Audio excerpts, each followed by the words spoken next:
19 15-watt RGBW LEDs with the ability to zoom in a par-sized body. This is Jerry back with That Theatrically Jerry, and today we are going to check out UKING's super sleek ZQ01637. This is one of my favorite par lights because it is a clone of those popular 19 by 15 watt zoom washes, except it drops the moving head part and just focuses on the traditional zoom par aspect. Included with your purchase is a PowerCon power cable. It's a pretty nice one. You're also getting a 3-pin DMX cable. It's pretty typical, but I'm glad that they include those. You're also getting your user manual, and if you haven't watched my channel at Theatrically Jerry, you know how important the user manual is. So go ahead and keep this and look through it. It is going to give you your DMX channel values because this particular light has different channel modes. The ZQ01637 features a very sleek and slim body form, as you can see. It measures in at 12.6 inches tall by 8.8 inches wide by 8.8 inches deep. So it's a pretty compact form. Certainly not the smallest, but also a decent size. It weighs about 8.6 pounds, so it's super easy to carry and mount this light. It's super lightweight due to its solid aluminum body, so it's actually pretty easy to carry this and mount on your truss system. The body or shell of this light is a black matte coated aluminum, so it looks really nice and it feels nice on your hands. It's not going to rough your hands up. This also cuts down significantly on the weight of this light fixture. It looks great and it feels great.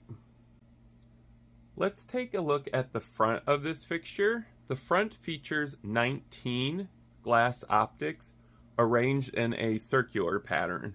Behind each lens is a 15-watt RGBW or 4-in-1 SMD or surface mounted diode. The entire front of this plate moves forwards and backwards. That's what makes it a zoom wash. When it zooms outwards, it creates a super tight 6-degree beam. When it zooms inwards, it creates a super wide 60-degree wash. That makes this par a 2-in-1 beam wash. We're going to test this light out to see if these statements are true, but first, let's check out the back of this light fixture. The back of the ZQ01637 features a neat layout for I/O ports and display. Dead center is the LCD display or LED display. Something I really like about this fixture is the newly designed LCD display, which we're going to take a look at later. It's not your traditional red LED display. It's actually blue with an LED backlight, so it creates really great contrast when you're looking at it. Below the screen here are 4 buttons for navigating your user interface. You have your menu button, your up button, your down button, and your enter button. Below your LCD display, you have your PowerCon power in and power out, as well as your DMX in and your DMX out. Those are 3-pin standard DMX. So this is for linking your fixtures together, creating a chain of power as well as data down a line. So this makes for easy connection between fixtures. As stated earlier, this is not your traditional LCD display. It is a blue light up background with white characters, so it does make reading this a lot easier. As you can see, it's gone into its screensaver mode where it will flash the LCD display. Let's go ahead and take a look at the built-in menus included with this light fixture. So our first menu here is address set, and that's exactly what it sounds like. You can set the address for this light fixture anywhere from 1 to 512, so a full universe for the address. Our next menu is mode set, and mode set's going to allow you to choose the mode that this light fixture is going to run in. So right now it's in DMX512 mode, but you can also select manual mode. You can also select sound mode or auto 2. So auto 1 and auto 2 are the built-in macro programs for this light fixture. You can select between one or the other if you're running this in standalone mode. And you can, as also stated, do your sound mode here too. So this is a sound reactive light fixture. So that's all of the modes for mode set.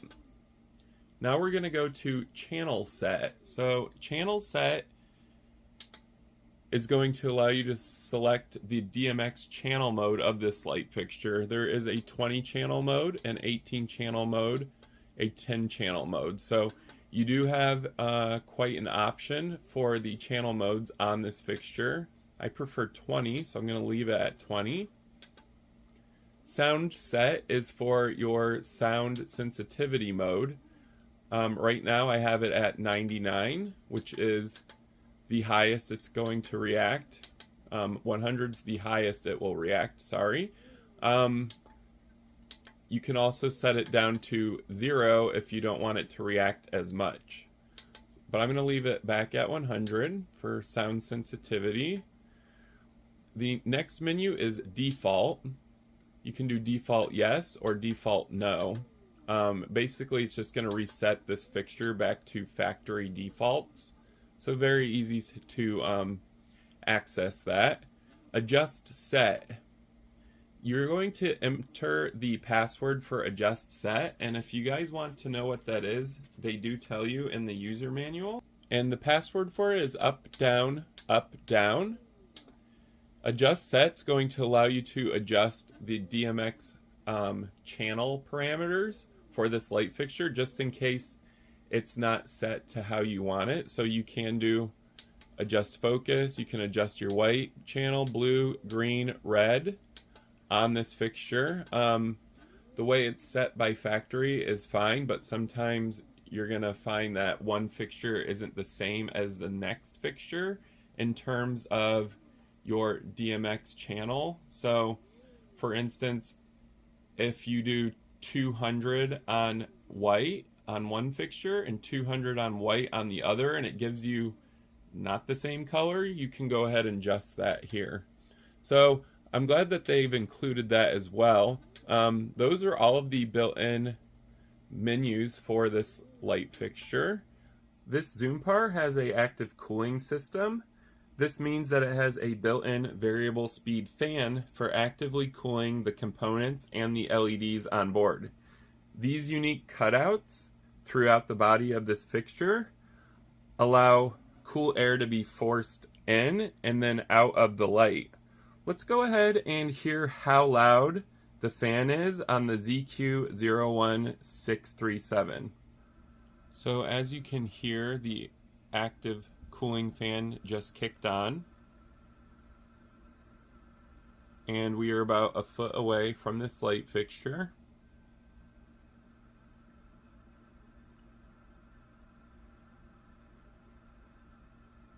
And as you can hear, it's not very loud at all. It's actually rather quiet. It's one of the quietest cooling fans I've heard on a LED PAR before, so that's great news. It's not very loud at all. It's not even a medium loud. It's like a whisper loud. So as stated again, this is about a foot away, and go ahead and take a listen here. UKING has included a few built-in macros or pre-programmed shows for the ZQ01637. Let's go ahead and take a look at them. So right now we are running on Auto 1, which is the first built-in macro or show that they've included with this light fixture.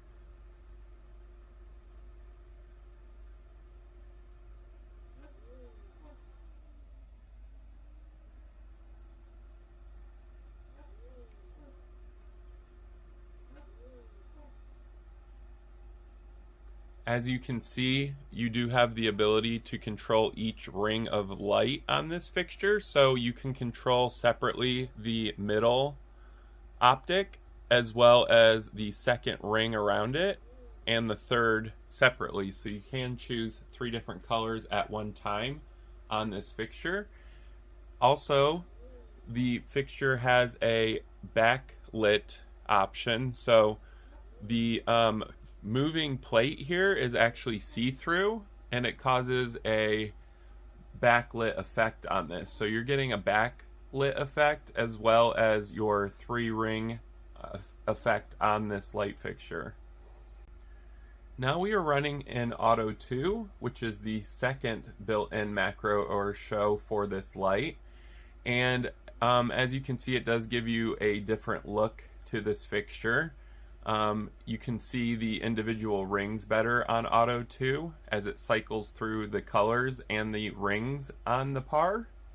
The zoom isn't as pronounced on Auto 2 as it was on Auto 1, so the zoom from narrowest beam to widest beam is going to be much more subtle on Auto 2. But Auto 2 is going to give you much more colors and also patterns with the rings.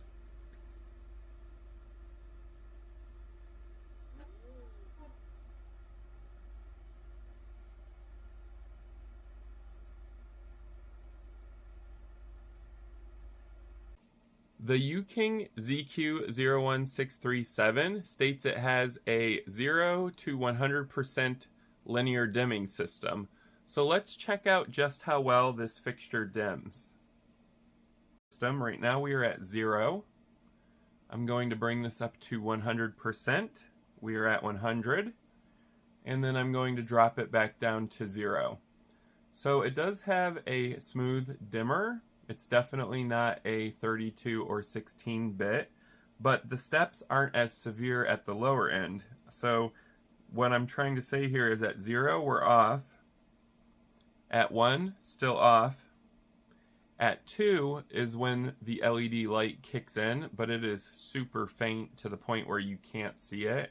You can kind of see a little reflection of the red in the optics. And then at 3, it goes up a little more. 4, a little more. 5, 6, 7, 8, 9, 10. So it does have the capability of a smooth linear dimming. You're not going to get a 16-bit or a 32-bit. If you were, there would be a separate channel for dimmer fine, which this fixture doesn't have, but as you can see, it's very smooth. We're going to go ahead and take a closer look at the optics while it's dimming with a different color. Alright, so now we're getting a close-up look of the optics or lenses with our white color. This gives a better idea of how smooth the dimming is. So right now I'm at 100%, and we're going to bring it to 0.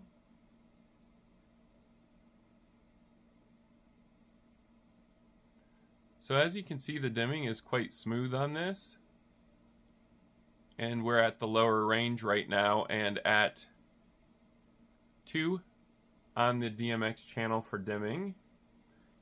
You can see that it is a little on, but not a lot. And at 1, it's completely off. So 2, it comes up a little. 3, a little more. 4, a little more. You don't actually start seeing the LEDs until about 5% on your dimmer channel. And I'm going to bring it back up to 100. And this works with all of the colors. The dimmer is the master dimmer, so it will work just as smooth on any other color. We have our blue here.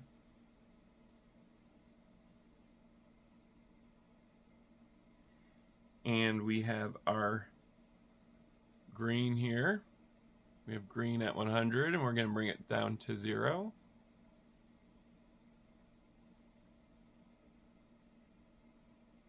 So the dimmer looks great on this to me, especially at this price point. This is one of the better linear dimmings I've seen on a Zoom Wash. So this looks great. Now let's go ahead and check out the variable speed strobe on this light fixture. They do not give you a claim as to the refresh rate, so we're going to have to do this by eye. But right here we have it at its slowest strobe speed. She will bring it to 5%.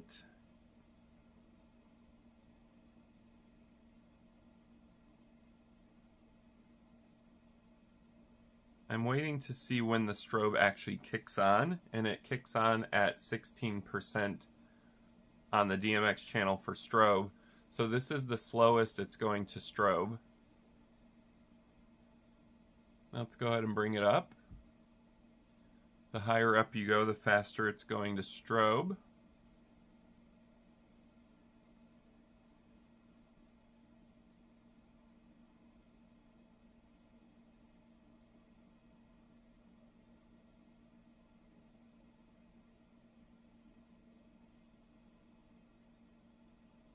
So the fastest this will strobe is right here.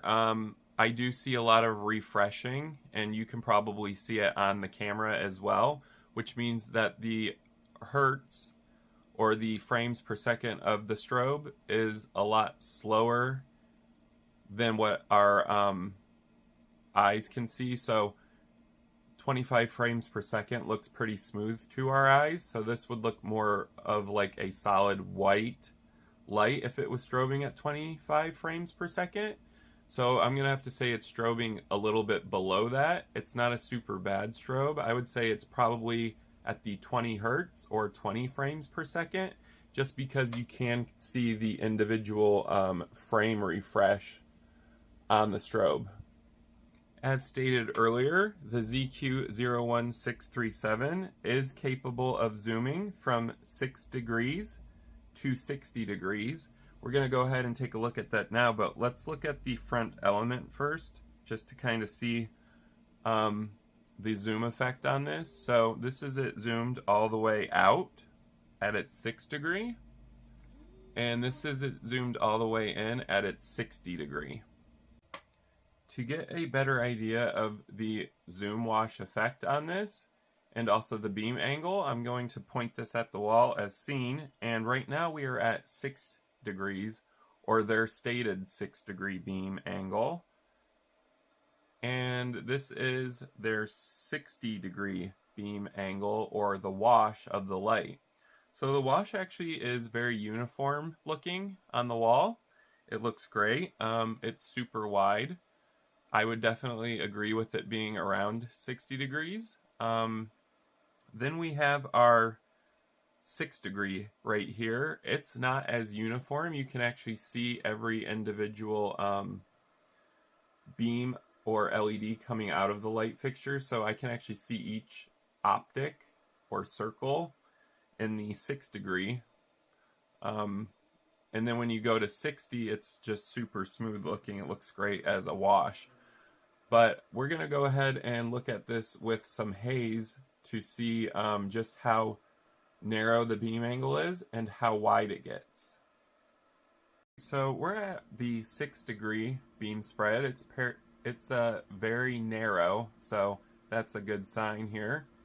And we are going to go to the 60 degree beam spread. As you can see,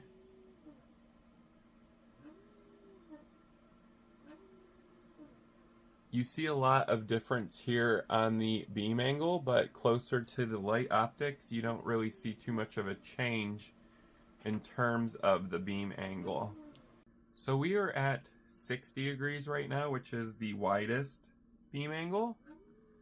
And this is their claimed 6 degree beam angle.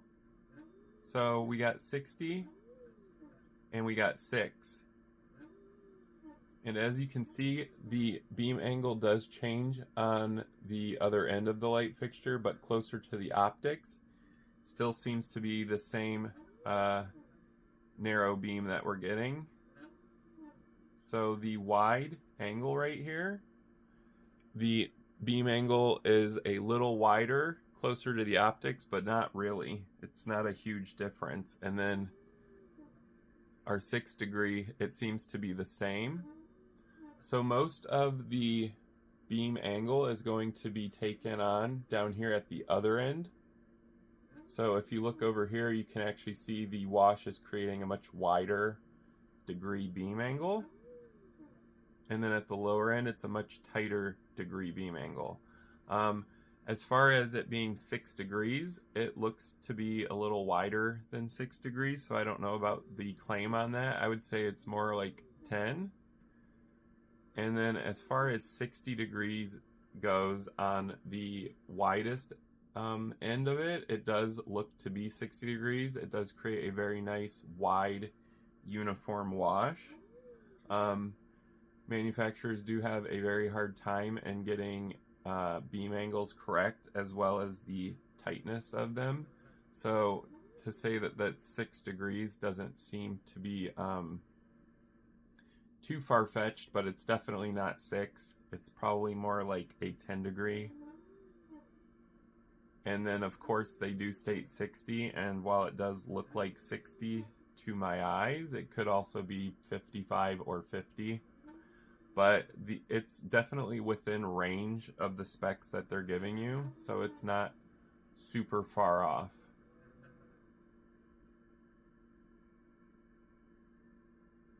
We might be able to see it better with white as well. So if you're looking to the left here on the wall, this is 6 degrees, or they're stated 6.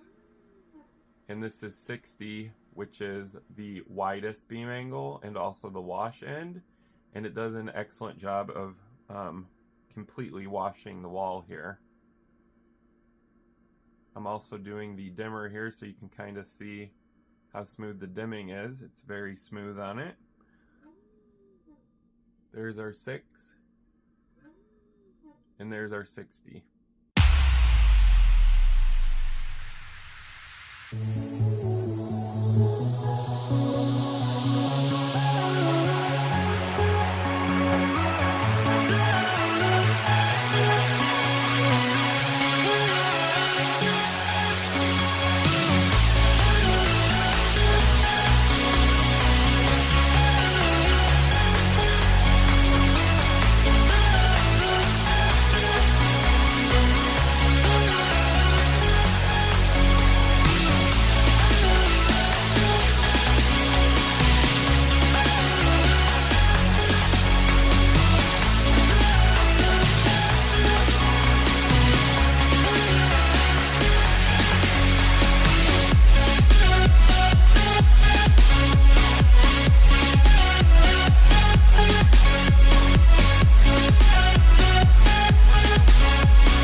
If you enjoyed this video, go ahead and give it a thumbs up.